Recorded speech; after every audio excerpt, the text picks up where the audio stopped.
Plus l'homme tiendra une position sociale élevée, plus il choisira la femme de sa vie avec précaution. Il s'agit d'un engagement pour la vie après tout, du moins en principe. Il la voudra alors aussi intelligente et cultivée qu'il pense l'être, afin qu'au moins une personne rie à ses plaisanteries toujours affinées, élégante dans ses manières et ses robes de soirée lors des mondanités, et doublement autoritaire avec leurs futurs enfants pour compenser son laxisme chronique qui lui vaudra, dans la chambre nuptiale, une fessée déculottée dont il se délecte déjà. Forcément raffinée, élégante dans ses manières et ses robes de soirée, doublement autoritaire avec les enfants pour compenser son laxisme chronique qui lui vaudra en privé une fessée déculottée dont il se délecte déjà. La hausse du coût de la vie, l'insertion professionnelle généralisée des femmes et l'instabilité économique font vaciller le patriarcat au point qu'un nombre croissant d'hommes abandonnent le statut de chef de famille pour celui de co-dirigeant quand ils ne laissent pas les pleins pouvoirs à leur épouse. C'est une remise en cause totale du patriarcat qui correspond à la tendance égalitariste des sociétés occidentales.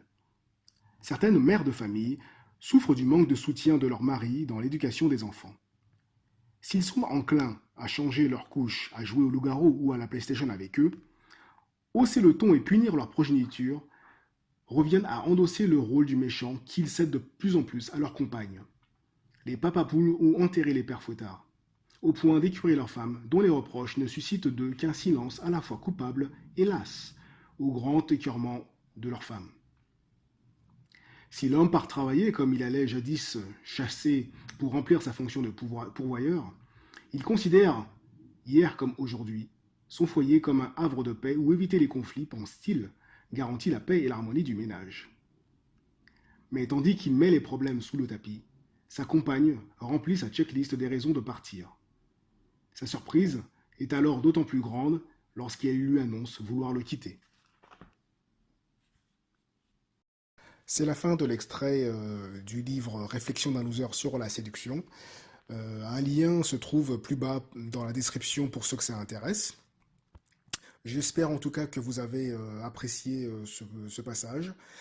Quoi qu'il en soit, vous pouvez commenter, partager, liker. Hein, surtout, n'hésitez pas à faire ça. D'autres extraits sont à venir.